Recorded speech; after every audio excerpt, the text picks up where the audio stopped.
नमस्कार, कैसे हैं आप लोग। मैं आपका होस्ट और दोस्त ब्रिजेश एक और चैनल में आपका स्वागत और अभिनंदन करता हूं। देखिए, टाइगर रिजर्व तो हम सभी गए होंगे, नहीं गए होंगे तो जाने की इच्छा भी रखते होंगे। टाइगर रिजर्व होता क्या है? टाइगर रिजर्व यानी कि जहां भारत का राष्ट्रीय पशु, भारत का सबसे खूबसूरत जानवर बाघ और भी जानवर जो हैं, जो जंगली जानवर हैं, वो हमें उनके नेचुरल परिवेश में देखने को विचरते हुए मिलते हैं और काफ़ी सारा उनके बारे में जानने को मिलता है। लेकिन शायद आपको पता है, 1973 से पहले भारत में टाइगर रिजर्व हुआ ही नहीं करते थे। जी हाँ, भारत में 1973 में पहली बार प्रोजेक्ट टाइगर के तहत national tiger conservation authority of India ने भारत सरकार के जो वन और पर्यावरण मंत्रालय के जो अधीन आता है, उसने सबसे पहले ये प्रोजेक्ट टाइगर के तहत ये टाइगर रिजर्व की स्थापना की थी। और वो स्थापना हुई थी सन 1973 में। जो भारत का पहला टाइगर रिजर्व था वो था जिम कॉर्बेट, जो उत्तराखंड का टाइगर रिजर्व है। लेकिन और बहुत सारे लोगों की तरह मुझे भी ये भ्रांति थी कि जिम कॉर्बेट जो है वो भारत का पहला टाइगर रिजर्व है। जी नहीं, 1973 में जब प्रोजेक्ट टाइगर के तहत टाइगर रिजर्व की स्थापना की गई तो उस समय जिम कॉर्बेट के साथ साथ 9 और टाइगर रिजर्वों की स्थापना की गई। 9 और क्षेत्रों को टाइगर रिजर्व घोषित किया गया। आखिर टाइगर रिजर्व होते क्या है? टाइगर रिजर्व बेसिकली वो क्षेत्र होता है जहां पर इंसानों की आबादी को उस क्षेत्र से हटा दिया जाता है और उस क्षेत्र को टाइगर और जंगली जानवरों के लिए रिजर्व कर दिया जाता है, यानी कि इंसान वहां पर नहीं बच सकते हैं। जी हाँ, वो कोर एरिया कहलाता है। और इस तरह से भारत में मार्च 2024 तक कुल 55 टाइगर रिजर्व जो है वो घोषित हो चुके हैं। और उन टाइगर रिजर्वों के अंदर जो है वो इंसानों को बसने की और जाने की इजाज़त नहीं है। जाने की इजाज़त मतलब आप एज ए टूरिस्ट जा सकते हो अभी कुछ क्षेत्रों में, लेकिन ऐसे बसने की इजाज़त तो बिल्कुल ही नहीं है। जो मुख्य क्षेत्र कहलाता है उसको बोलते हैं कोर एरिया, कोर जोन।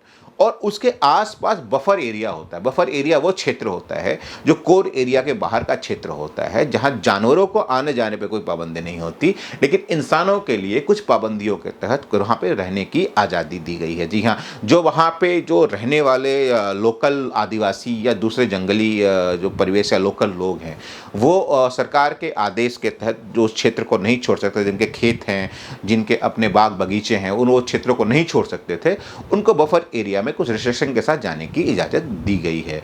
तो इस तरह से टाइगर रिजर्व के कुल 2 क्षेत्र होते हैं, बफर एरिया और कोर एरिया। जैसा मैंने पहले अपने वीडियो में बताया कि भारत में जो है कुल अभी तक 55 टाइगर रिजर्व घोषित हो चुके हैं। 9 जिम कॉर्बेट सहित 9 टाइगर रिजर्व 1973 में पहली बार घोषित हुए थे।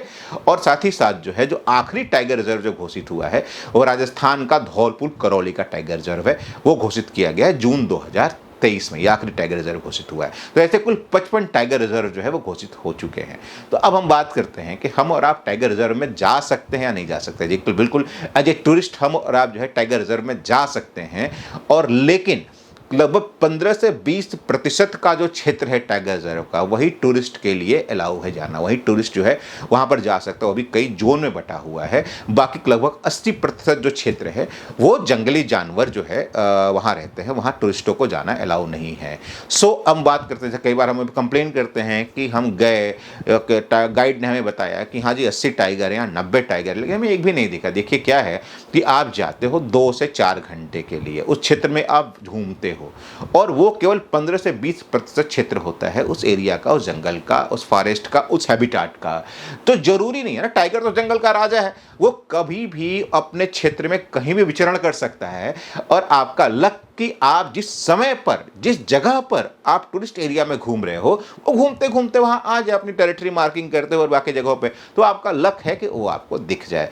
तो आते हैं अपने वीडियो के अगले भाग में कि कौन सा सही समय है टाइगर रिजर्व जाने का। तो देखिए, भारत में कुल 55 टाइगर रिजर्व है, लेकिन जो ज़्यादातर जो प्रचलित टाइगर रिजर्व है वो भारत के पूर्वी क्षेत्र, भारत के पश्चिमी क्षेत्र और भारत के उत्तरी क्षेत्र में पाए जाते हैं। जो प्रचलित है, मैंने जो कहा, जहाँ पर लोग जाते हैं, काबिनी दक्षिण में पाया जाता है। मुझे माफ़ कीजिएगा अगर दक्षिण के लोगों की भावनाएं मैं आहत कर रहा हूँ तो, लेकिन क्योंकि मैं जितने टाइगर रिजर्व में गया हूँ और जहाँ पर मैंने 80 से 90% जो है भीड़ देखी है वो इन्हीं क्षेत्रों में, चाहे वो मध्य प्रदेश हो, चाहे वो उत्तराखंड हो, चाहे उत्तर प्रदेश हो, चाहे जो है वो आपका राजस्थान हो, महाराष्ट्र हो, जो इनके टाइगर रिजर्व हैं वहाँ पर जो है काफ़ी बहुतायत संख्या में में टूरिस्ट जाते हैं। तो सही समय कौन सा है जाने का? देखिए, हम पूरे जो है वर्ष को 3 हिस्सों में विभाजित करते हैं। एक है आपका जो है गर्मी का समय है, यानी कि जो समर टाइम होता है, उस समय जो टाइगर रिजर्व जो खुले होते हैं वो खुलते हैं अप्रैल से लेके आपका लगभग जून तक। तो अप्रैल, मई, जून, ये 3 महीने, ये गर्मी का महीना होता है, गर्मी पड़ती है इन क्षेत्रों के अंदर। और जिन एरिया में, क्षेत्रों में पानी होता है, वहाँ पर जंगली जानवर या टाइगर जो है वो पानी पीने के लिए आता है। तो और क्योंकि हम सुबह और शाम की सफारी कर सकते हैं, 3-4 घंटे की सुबह की सफारी होती है, 3-4 घंटे की शाम की सफारी होती है, तो हमारा लक अगर पानी पीते हुए हमें दिख जाए तो गर्मी के टाइम पर थोड़ी दिक्कत जरूर होती है, धूप होती है, लेकिन साथ ही साथ ये भी एक अच्छी चीज़ होती है कि वहाँ पर टाइगर की देखने की संभावनाएं जो हैं वो बढ़ जाती हैं। जो दूसरा समय होता है वो शीतकालीन सत्र होता है, जो टाइगर रिजर्व खुलने का जो सीजन होता है, शीतकालीन सत्र का भी स्टार्ट होता है। वो स्टार्ट होता है अक्टूबर नवंबर में। कुछ टाइगर रिजर्व जो है बरसात में के बाद अक्टूबर में खुलते हैं, कुछ नवंबर में खुलते हैं, और वो लगभग वो फरवरी मार्च तक होता है। तो वहाँ पे क्या होता है कि बहुत ही बढ़िया मौसम होता है। और सबसे अच्छी बात इस टाइम का क्या होता है, क्योंकि बरसात के बाद जंगल खुले होते हैं, जंगल हरा भरा होता है, काफ़ी खूबसूरत होता है। तो अगर आप घूमने के उससे जा रहे हैं तो बहुत बढ़िया टाइम होता है उसमें का। तो अगर आपको टाइगर नहीं भी दिखता है तो आपको जंगली जानवर काफ़ी जंगल काफ़ी खूबसूरत इस समय पर दिखता है। लेकिन क्योंकि जंगल में कई जगहों पे पानी इकट्ठा हो गया रहता है, तो टाइगर को पानी पीने के काफ़ी सारे स्रोत मिल जाते हैं। तो ज़रूरी नहीं है कि वो उसी जगह पर आए जहाँ पर नेचुरल सोर्स हो वाटर का।